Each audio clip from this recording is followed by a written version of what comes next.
نعرہ ختم نبوت۔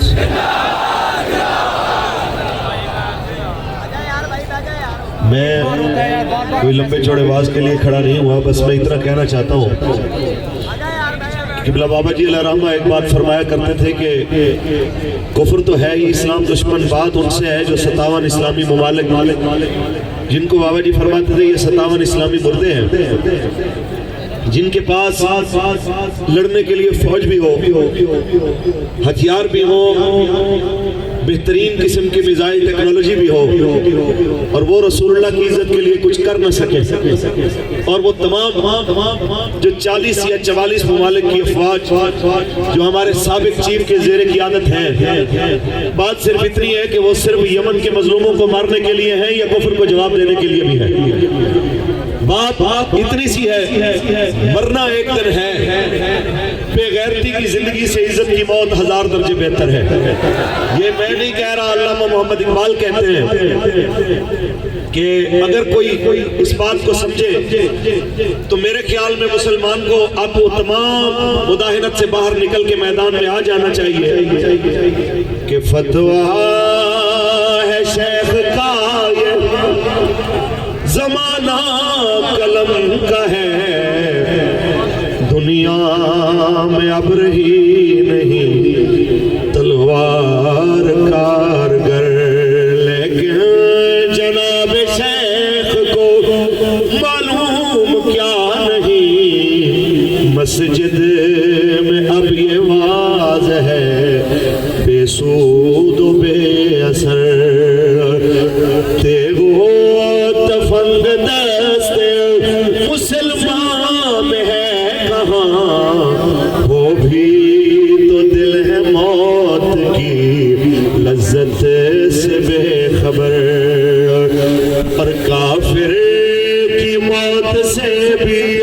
لرزتا ہو جس کا دل، کہتا ہے اس کو کون کہ مومن کی موت مر۔ ہم بس اتنی سی بات سمجھانا چاہتے ہیں کہ ہماری نہ ایمان تے مصور پاکستان کی ایمان لو، وہ تمہیں بس یہی سمجھاتے ہوئے چلے گئے ہیں کہ تن بتقدیر ہے آج ان کے عمل کا انداز، تھی نگاہ جن کے ارادوں میں خدا کی تقدیر، تن بتقدیر ہے، اور وجہ کیا ہے؟ تھا جو نہ خوب بتدریج وہی خوب ہوا، تھا جو نہ خوب بتدریج وہی خوب ہوا، کہ غلامی میں بدل جاتا ہے قوموں کا ضمیر، کہ بدل جاتا ہے غلامی میں قوموں کا ضمیر۔ لیکن آپ نے جواب دینا ہے کہ اب ان تمام غلامیوں سے باہر نکل کے ہم نے انشاءاللہ بتانا ہے کہ من سب نبیان، ہم نے بتانا ہے کہ آیا ہم نے بتانا ہے کہ قبلہ بابا جی علیہ رحمہ جو مشن دے کے گئے تھے اس کے پورا ہونے کا وقت ہوا چاہتا ہے کہ پاکستان کا مطلب کیا اور دستور ریاست کیا ہوگا۔ بس میں اتنا کہنا چاہتا ہوں کہ پاکستان کی اسمبلی کے اندر بیٹھنے والے وہ سارے لوگ جس اسمبلی کے دروازے کے اوپر لا الہ الا اللہ محمد رسول اللہ لکھا ہوا ہے، میں نے ایک بار اپنے امیر صاحب سے پوچھا کہ حضرت ہم ان سے سوال کیوں کرتے ہیں کہ یہ جناب اسلام کے لیے کام کریں جب ہمیں پتہ ہے کہ یہ اسلام پسند نہیں کرتے؟ تو آپ نے بڑا خوبصورت جواب دیا، فرمایا اس لیے کہتے بھی ہیں اور کہتے رہیں گے جب تک یہ دعویٰ کر رہے ہیں کہ ہم بھی مسلمان ہیں، ہم بھی عاشق رسول ہیں، یا تو کھل کے کہہ دو کہ تمہارا اسلام سے کوئی تعلق نہیں ہے، اور اگر تم کہتے ہو کہ تمہارا تعلق اسلام سے ہے تو پھر یاد رکھ لو اگر کسی آرمی چیف کی مدت ملازمت کے توسیع کے لیے اکٹھے ہو سکتے ہو تو ہزاروں آرمی چیف، ہزاروں صدر، ہزاروں وزیر اعظم، ہزاروں عمران، ہزاروں شہباز، ہزاروں نواز، زرداری، بلاول اس خاک پہ قربان جہاں سے میرے مصطفیٰ کے بلال کی سواری ایک بار گزر کے گئی ہے. ہمارا تم سے اتنا سوال ہے کہ تم طاقتور کے پہلو میں چھپ کے بیٹھ کے تو جناب اعلیٰ یکجا ہو جاتے ہو. آج قرآن کی حرمت کے لیے کسی کا منہ دائیں کسی کا منہ بائیں کیوں ہے؟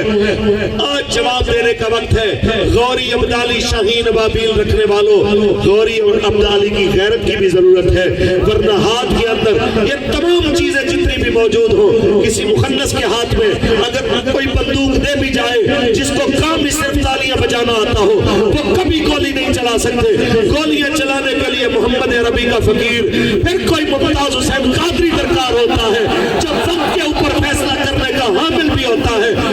یا پھر وہ عاشق رسول ہوتا ہے جس کے سامنے کبھی سلمان رشدی جیسا ملعون اگر آ جائے تو اس کو بتا دیتا ہے کہ میں تیری گستاخی کے بلا شک بعد پیدا ہوا، لیکن میری ماں نے مجھے ایک ہی چیز بتائی ہے کہ کبھی حضور کے دشمن کو نہ معاف کرنا ہے نہ بھولنا ہے، کیونکہ من سب نبیًا